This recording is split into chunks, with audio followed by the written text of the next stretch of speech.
नमस्कार दोस्तों, मेरा नाम है गौरव वर्मा और आज का जो ये वीडियो है ये काफी इंफॉर्मेटिव होने वाला है। आज बेसिकली हम बात करेंगे कि जब कोई विद्यार्थी पीएचडी में एंटर होता है और उसकी थीसिस सबमिट होने के बीच का जो सारा प्रोसेस होता है उसको आज कवर करने वाले हैं हम। तो इसी सिलसिले में हमारे साथ डॉक्टर सिद्धार्थ लोहानी सर हैं। आप गेस्ट फैकल्टी हैं HNBGU गढ़वाल यूनिवर्सिटी में। तो सर मैं आपका स्वागत करता हूँ, आपने अपना कीमती समय दिया। धन्यवाद गौरव। तो सर सवालों का सिलसिला जारी करते हैं। तो सबसे पहला मेरा सवाल ये है कि भारत में जब हम पीएचडी में एडमिशन किस प्रकार से होता है? भारत में पीएचडी में एडमिशन भारतीय विश्वविद्यालयों के द्वारा आयोजित प्रवेश परीक्षा के माध्यम से होता है तथा इसके अलावा यूजीसी और सीएसआईआर जो नेट और जेआरएफ की प्रवेश परीक्षा जो परीक्षा करवाते हैं उनके माध्यम से भी पीएचडी में प्रवेश सुनिश्चित किए जाते हैं। ठीक है सर। उसके बाद मतलब पीएचडी का फिर एक बार आपने एग्जाम दे दिया, उसके बाद फिर रजिस्ट्रेशन किस तरीके से होता है? ठीक है। विश्वविद्यालय की पीएचडी प्रवेश परीक्षाओं में शामिल होने के पश्चात विश्वविद्यालय में विषयवार जो पीएचडी की सीट्स अवेलेबल होती हैं उनमें प्रवेश परीक्षा के आधार पर मेरिट बनाई जाती है और जितनी सीट्स होती हैं उन सीट्स में अकॉर्डिंग टू मेरिट एडमिशन कराए जाते हैं। तो वो जो एडमिशन मेरिट के अकॉर्डिंग होते हैं वो एक तरह से पीएचडी में रजिस्ट्रेशन की प्रोसेस होती है। सर जैसे एक बार पीएचडी में आपका रजिस्ट्रेशन हो गया, उसके बाद की फिर क्या प्रक्रिया होती है? पीएचडी में रजिस्ट्रेशन करवाने के बाद जो सबसे पहली चीज होती है वो आपको एक प्री पीएचडी कोर्स वर्क होता है। उस प्री पीएचडी कोर्स वर्क को हमें सबसे पहले कंप्लीट करना होता है। ये भिन्न भिन्न विश्वविद्यालयों में और भिन्न भिन्न जो भारतीय संस्थान है उनमें इनका ड्यूरेशन और इनके क्रेडिट्स अलग अलग हो सकते हैं। जैसे अगर हम देखें कि काफ़ी आईआईटीज ऐसे हैं जहाँ पे जो ये प्री पीएचडी कोर्स वर्क होता है ये लगभग 1 साल का, 1.5 साल का, 2 साल का होता है। और जैसे अगर हम अपनी सेंट्रल यूनिवर्सिटी में देखें, अपनी HNB गढ़वाल यूनिवर्सिटी में देखें तो यहाँ पे ये 6 महीने का होता है। लेकिन अगर हम कहें कि इसकी जो न्यूनतम एक तरह से हम कहें कि इसका जो न्यूनतम टाइम पीरियड है वो कम से कम 6 महीने होना चाहिए।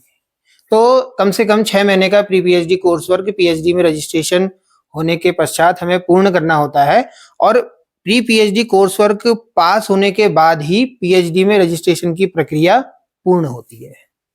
सर जैसे रजिस्ट्रेशन हो गया आपका और आपका वो एग्जाम भी हो गया, उसके बाद फिर कैसे डिसाइड करते हैं कि रिसर्च का मतलब प्रपोजल किसको हमें रिसर्च का प्रपोजल देना होता है, फिर उसको कौन अप्रूव करता है कि हम किस चीज पे रिसर्च करना चाहते हैं? अच्छा, प्री पीएचडी कोर्स करने के बाद किसी भी रिसर्चर के लिए जो सबसे पहली आवश्यकता होती है वो ये होती है कि वो अपने रिसर्च प्रपोजल को बनाए। तो रिसर्च प्रपोजल को बनाने की भी अपनी एक प्रोसेस होती है। पीएचडी में रजिस्ट्रेशन होने के पश्चात यानी कि जब कोर्स वर्क कंप्लीट हो जाता है, कोर्स वर्क पूरा हो जाता है, उसे हम पास कर लेते हैं, तो उसके बाद स्कॉलर्स को जो विश्वविद्यालय की रिसर्च एंड डेवलपमेंट कमिटीज होती हैं, ये भिन्न भिन्न विश्वविद्यालयों में अलग अलग हो सकती हैं। अगर हम अपनी यूनिवर्सिटी के प्रोस्पेक्टिव में देखें तो हमारे यूनिवर्सिटी में एक हर डिपार्टमेंट की अपनी बोर्ड ऑफ स्टडीज होती है।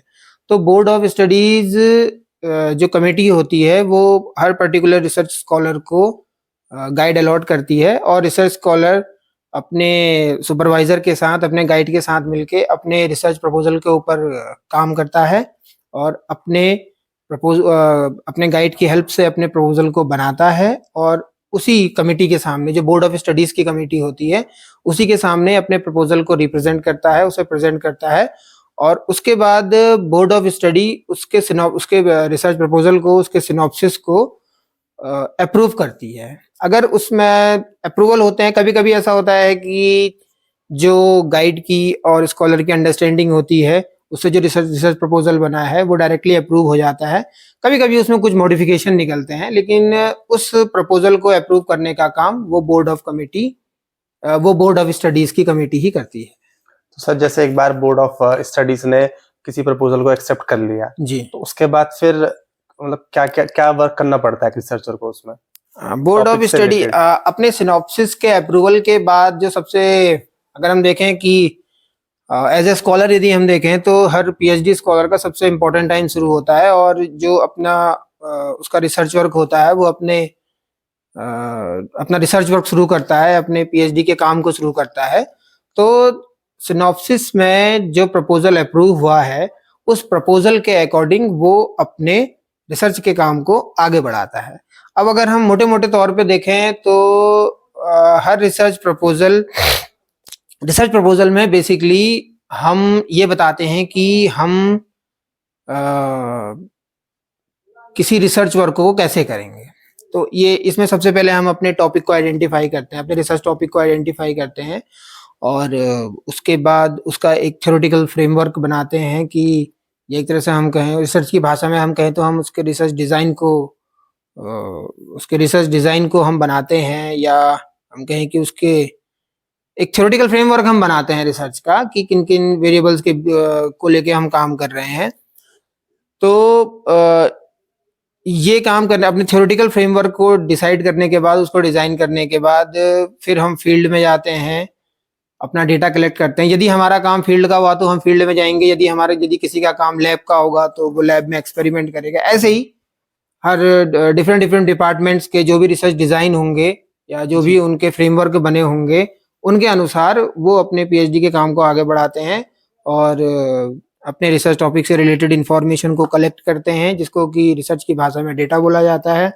फिर उस डेटा को एनालाइज किया जाता है और उसके बाद जो भी उससे फाइंडिंग्स आती हैं, उन फाइंडिंग्स को लेकर हम अपनी पूरी एक रिसर्च रिपोर्ट को प्रिपेयर करते हैं। तो सर जैसे जिसमें हम रिसर्च करते हैं तो फिर एक हाइपोथेसिस लेके चलते हैं हम कि इस तरह का हाइपोथेसिस हमें बनाते हैं। तो कई बार मतलब वो जरूरी होता है कि जो हमने हाइपोथेसिस लिया है वो मतलब अचीव हुआ नहीं हुआ। हाइपोथेसिस यार अचीव होना नहीं होना एक अलग बात है। बेसिकली क्या है कि अगर हम देखें कि रिसर्च क्या है, रिसर्च एक साइंटिफिक इंक्वायरी है। आप किसी भी चीज की साइंटिफिक इंक्वायरी कर रहे हैं, तो साइंटिफिक इंक्वायरी का पर्पज ही यही होता है, एक तरह से हम कहेंगे साइंटिफिक इंक्वायरी का मतलब ही यही होता है कि हम किसी भी तरह की बायसनेस से दूर होके किसी भी चीज को एग्जामिन करेंगे। तो उसमें वो जैसा हम चाह रहे हैं वैसा हो भी सकता है और वैसा नहीं भी हो सकता है। तो रिसर्च का पर्पस ये नहीं है कि जो हम सोच रहे हैं उसी चीज को हम अप्रूव करवाएं या उसी हाइपोथेसिस को हम अप्रूव करवाएं कि आज हमने सोचा कि यार ऐसा ऐसा होना चाहिए, जरूरी नहीं है कि वो उसमें हो जाए। तब ये है कि हमें बायसनेस नहीं, हाँ, बायसनेस नहीं है कि हम जो सोच रहे हैं, जो हाइपोथेसिस हमने किया है वो हो भी सकता है और नहीं भी हो सकता है। हमें दोनों परिस्थितियों के लिए तैयार रहना चाहिए, उसको एक्सेप्ट करना चाहिए और बायसेस नहीं करनी चाहिए।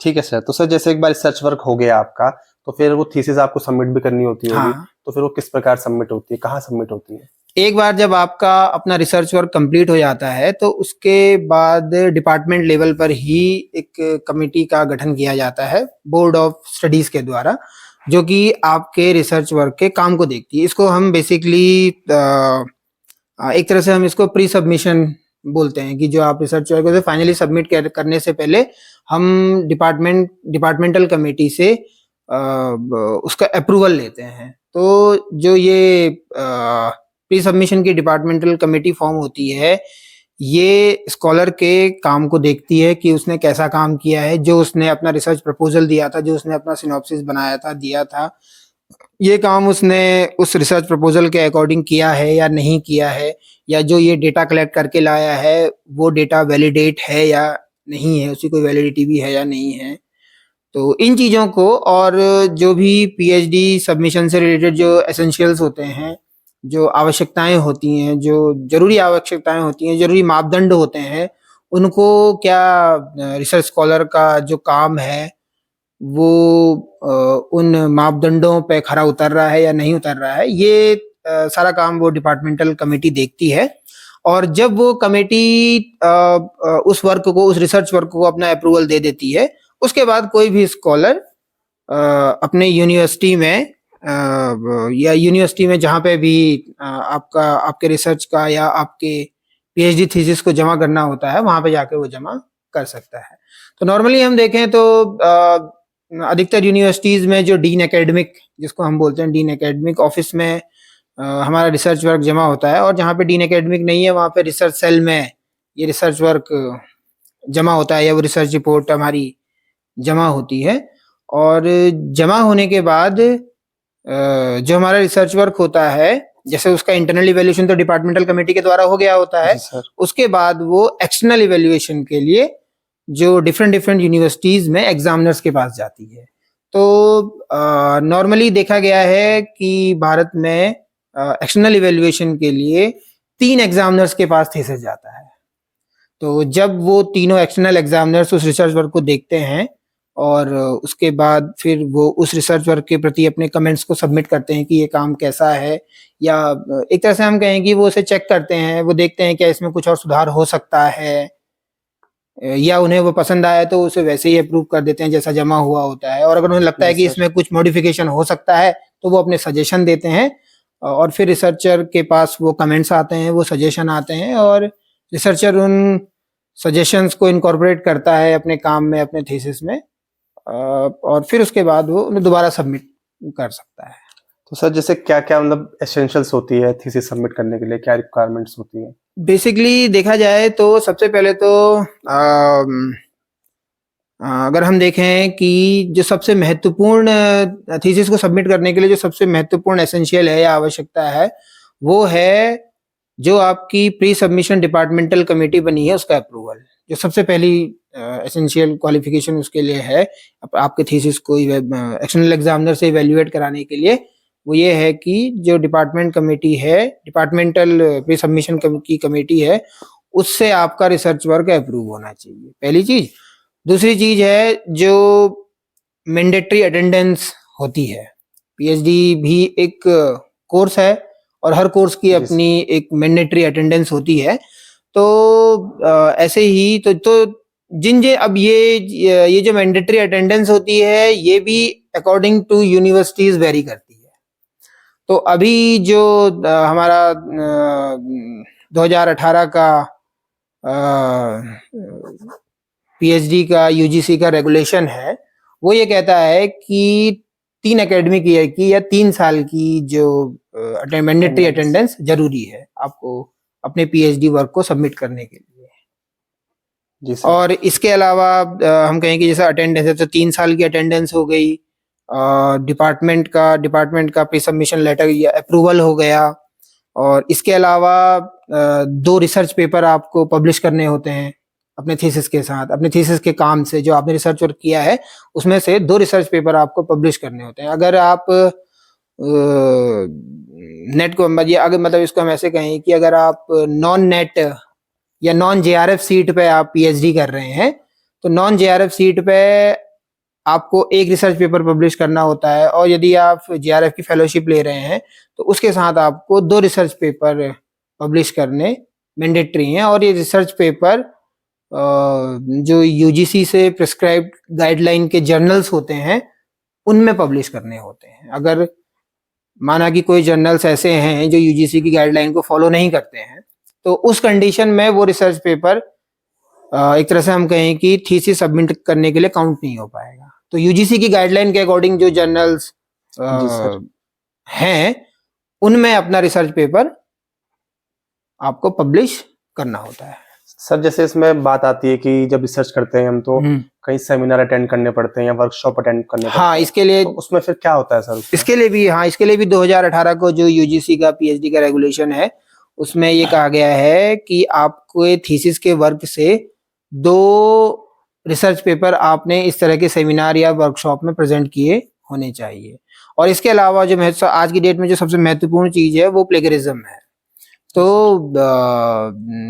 यूजीसी ने इसके लिए भी अपनी गाइडलाइन दी हुई है। जैसे हम देखें कि जो यूजीसी की गाइडलाइन है खास करके इन्फ्रीबिनेट के लिए, अब होता क्या है कि अलग अलग संस्थान हैं जो अलग अलग तरीके से प्लेगर को मेजर करते हैं। तो हमारे देश में इन्फ्रीबिनेट जो सेंटर है, जो सेंट्रलाइज लाइब्रेरी का जो काम करता है, वो इस काम को करता है। तो इसमें क्या होता है कि इन्फ्लुएनेट के अकॉर्डिंग आप अपने थीसिस में कोई अदर काम या किसी व्यक्ति के काम को एज इट इज 10% ले सकते हैं। तो अगर हम इसे बहुत सरल शब्दों में कहें तो आपकी पीएचडी में जो प्लेगरिज्म का लेवल है वो 10% होना चाहिए, 10% से ज्यादा नहीं होना चाहिए। अगर ये 10% से ज्यादा है तो भी आपका थीसिस सबमिट होने में दिक्कत करेगा। सर थोड़ा सा सर दर्शकों को सर प्लेगरिज्म का थोड़ा एलैबोरेट कर देते कि बेसिकली क्या होता है प्लेगरिज्म। बेसिकली प्लेगरिज्म एक तरह की नकल है। अगर हम देखें कि जैसे होता क्या है कि हम देखें कि एकेडमिक वर्ल्ड में आज से ही नहीं, तकरीबन अगर हम देखें कि साइंटिफिकली जो चीज़ों की डिस्कवरी हो रही है वो तकरीबन पिछले 100, 200, 300 सालों से चीज़ों की साइंटिफिक डिस्कवरी हो रही है और आज भी हो रही है। तो बहुत बार क्या होता है कि जैसे मान लो तुमने कोई चीज़ डिस्कवर की है या तुमने कोई रिसर्च का काम किया है। जी सर। अब मैंने क्या किया कि मुझे तुम्हारा काम कहीं लिखा हुआ मिला और मैंने तुम्हारे ही काम को लिया और उसे लिखा और अपने नाम से पब्लिश कर दिया। जी। तो मेरे को उसका सारा एकेडमिक बेनिफिट मिल गया जो भी मुझे मिलना था। एक रिसर्च पेपर पब्लिश होने से जो भी एक एकेडमिशियन को जो बेनिफिट्स मिलते हैं वो सारे बेनिफिट्स मिल गए, लेकिन काम तो तुमने किया था। तो एक तरह से ये क्या किया, मैंने तुम्हारे काम को अपना काम बना के बेच दिया। जी सर। तो ये चीज क्या है, ये प्लेगरिज्म है। तो किसी के काम को चुराना, किसी के रिसर्च वर्क को चुराना प्लेगरिज्म है। सर हर साल मतलब इतने थीसिस जमा होती है तो पता कैसे चलता है कि ये चुराया हुआ है या फिर ये ओरिजिनल है? आज की डेट में से देखे हुए आज की डेट में बहुत सारे सॉफ्टवेयर्स हैं। जैसे इन्फ्लूबीनेट का अपना सॉफ्टवेयर है, शोधगंगा है, ठीक है। इन्फ्लूबीनेट का अपना एक सॉफ्टवेयर है जो इस चीज को इवेल्युएट करता है। इसके अलावा आप टर्निटिन एक बहुत ही इंटरनेशनली रेनाउंड सॉफ्टवेयर है। तो ऐसे और भी बहुत सारे सॉफ्टवेयर्स हैं जो इस प्लेगर को चेक कर सकते हैं। और आज की डेट में आप बाकी चीज जो बाकी पीएचडी को सबमिट करने के एसेंशियल्स हैं उन्हें कंप्लीट कर सकते हैं या उनको पूरा कर सकते हैं, लेकिन प्लेगरिज्म एक ऐसी चीज है जो कि अगर आप कुछ गलत किया, कुछ गलत करने की कोशिश कर रहे हैं या कुछ नकल करने की कोशिश कर रहे हैं तो वो कहीं ना कहीं आपको रोक देता है, जो कि अगर एकेडमिक वर्ल्ड के लिए देखी जाए तो अच्छी चीज है। इससे क्या है कि जो काम की चोरी होती थी, जो एकेडमिक वर्क की चोरी होती थी, उस चोरी पे काफी रोक लगी है। मतलब इससे ये है कि अब उस तरह की चोरी नहीं होती जैसे पहले होती थी इस सॉफ्टवेयर के माध्यम से। हम ये नहीं कह सकते कि भाई पहले बहुत ज्यादा चोरी होती थी। पहले ये था कि हाँ कि ऐसे सॉफ्टवेयर नहीं थे कि जो इस चीज को पकड़ सके। आज की डेट में हमारे पास ऐसे सॉफ्टवेयर हैं कि यदि आप, क्योंकि कहीं ना कहीं हम देखें कि पिछले 10-12 सालों में हमारे जीवन के हर क्षेत्र में टेक्नोलॉजी का बहुत ज्यादा यूज बढ़ा है। और अगर हम एकेडमिक सेक्टर में देखें तो इसमें भी टेक्नोलॉजी का बहुत ज्यादा यूज हो रहा है। और आप खुद देखते होंगे आज की डेट में कि एज ए स्टूडेंट आप हों या छोटे बच्चे हों या कोई भी हो, हम टेक्नोलॉजी के ऊपर बहुत निर्भर हैं। हम कंटेंट अपना ढूंढते हैं, बहुत सारी चीजें करते हैं। तो बहुत बार क्या होता है कि हम अपना समय बचाने के लिए या एक तरह से कि वो अगर सीधे सीधे कहें कि भाई हम मेहनत ना करना चाहें तो हम क्या करते हैं, ठीक है यार इंटरनेट से मिला है, इसी को मैं उतार देता हूँ। तो अब ये चीजें हर स्तर पे हो रही हैं। तो पीएचडी में भी लोग आगे सोचते हैं कि यार मेरा काम फटाफट हो जाए, मेरा काम जल्दी हो जाए, जबकि देखा जाए तो पीएचडी एक बहुत ही रिनाउंड और एकेडमिक वर्ल्ड की सबसे हायर डिग्री है, जिसकी में हम देखें तो कम से कम 3 साल और अधिक से अधिक 5 साल, 7 साल, 8 साल भी लोगों को काम करने में लगता है। लोग बहुत मेहनत से काम करते हैं। अब किसी और दूसरी चीज क्या है कि पीएचडी का काम एक ओरिजिनल वर्क है। मतलब हमने जैसे कोई मास्टर का डिग्री लिया, कुछ लोग वो तो हमने पुरानी किताबों को पढ़ के ले रहे हैं, लेकिन पीएचडी में तो आप कुछ ना कुछ नई ओरिजिनल चीज दे रहे हैं। तो वहां पे जो ये चोरी है, जो ये नकल है, ये एक्सेप्टेबल नहीं है। तो इसलिए ये प्लेगरिज्म प्रेजेंट टाइम में ये प्लेगरिज्म का जो एक तरह से हम कहें कि इसने चलन है या इसने जो